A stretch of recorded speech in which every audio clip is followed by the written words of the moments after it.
warahmatullahi wabarakatuh.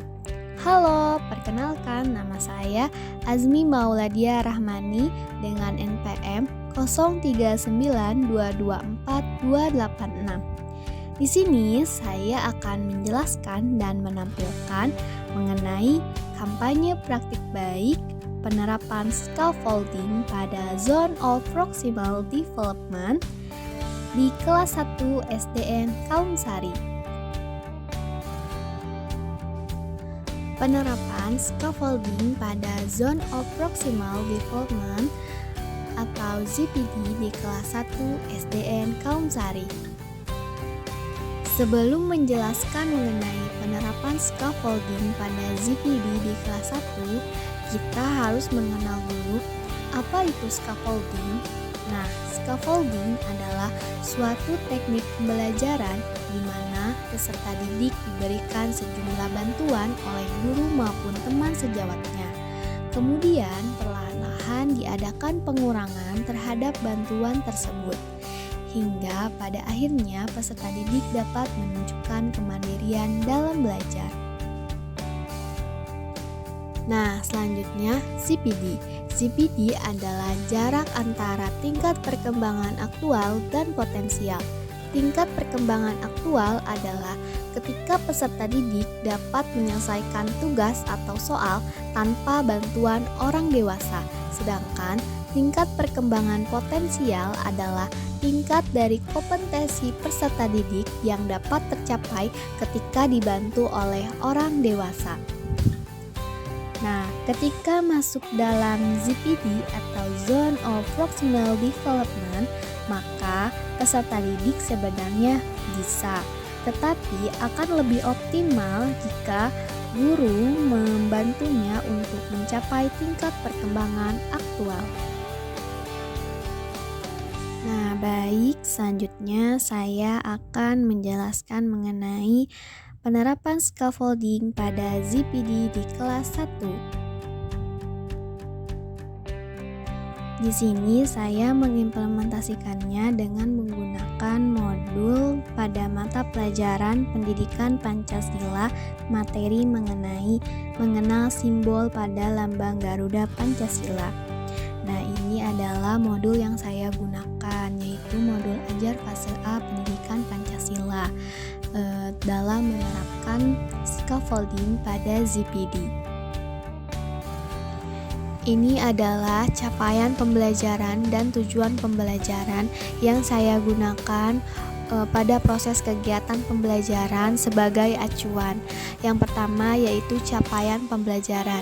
Peserta didik mampu mengenal dan menceritakan simbol dan sila-sila Pancasila dalam lambang negara Garuda Pancasila. Yang kedua yaitu tujuan pembelajaran. Nah, tujuan pembelajarannya itu ada 3. Yang pertama, melalui kegiatan presentasi hasil LKPD, peserta didik mampu menyatakan pendapat dengan bernalar kritis. Yang kedua yaitu dengan mengamati sebuah gambar dan video, peserta didik mampu menganalisis simbol Pancasila dalam lambang negara Garuda Pancasila. Dan yang ketiga yaitu dengan kegiatan berdiskusi, peserta didik mampu mempresentasikan hasil diskusi tentang simbol Pancasila dalam lambang negara Garuda Pancasila.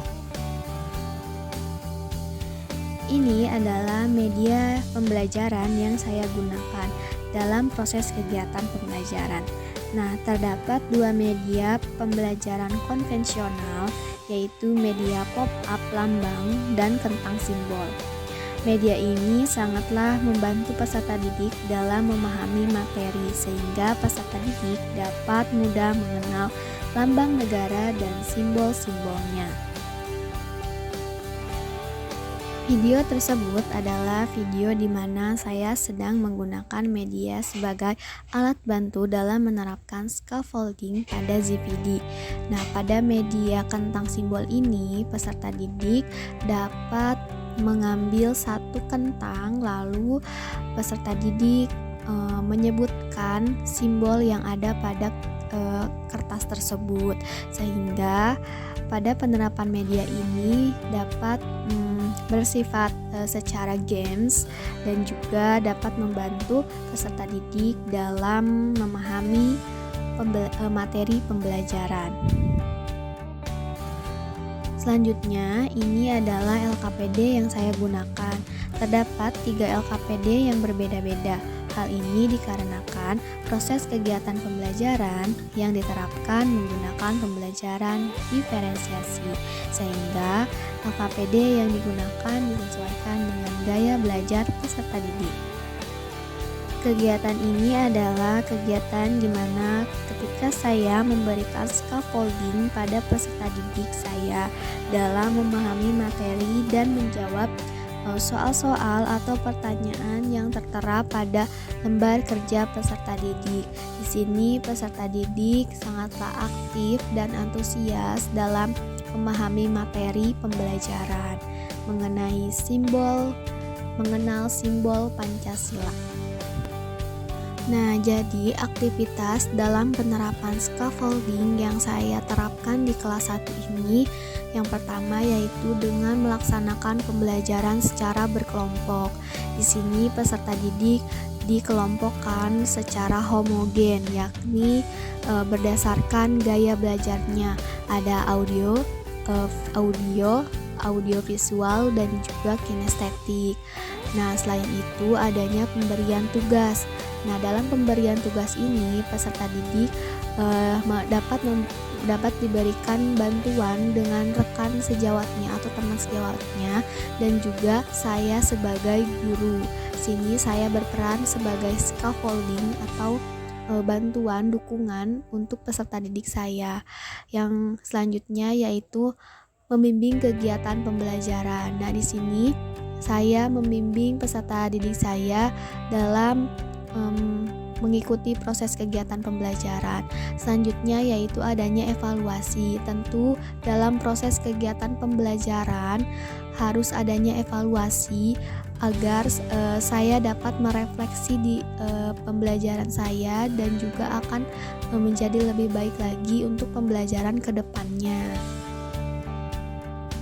Nah, tentu ketika saya menerapkan scaffolding pada ZPD di kelas 1, terdapat hasil yang dicapai. Yang pertama yaitu menciptakan lingkungan yang memperhatikan kebutuhan peserta didik. Yang kedua, peserta didik akan merasa terlibat dalam pembelajaran dan adanya kemajuan pada peserta didik dalam menerima pembelajaran. Sekian penjelasan mengenai kampanye praktik baik penerapan scaffolding pada ZPD di kelas 1 SDN Kaungsari. Terima kasih. Wassalamualaikum warahmatullahi wabarakatuh.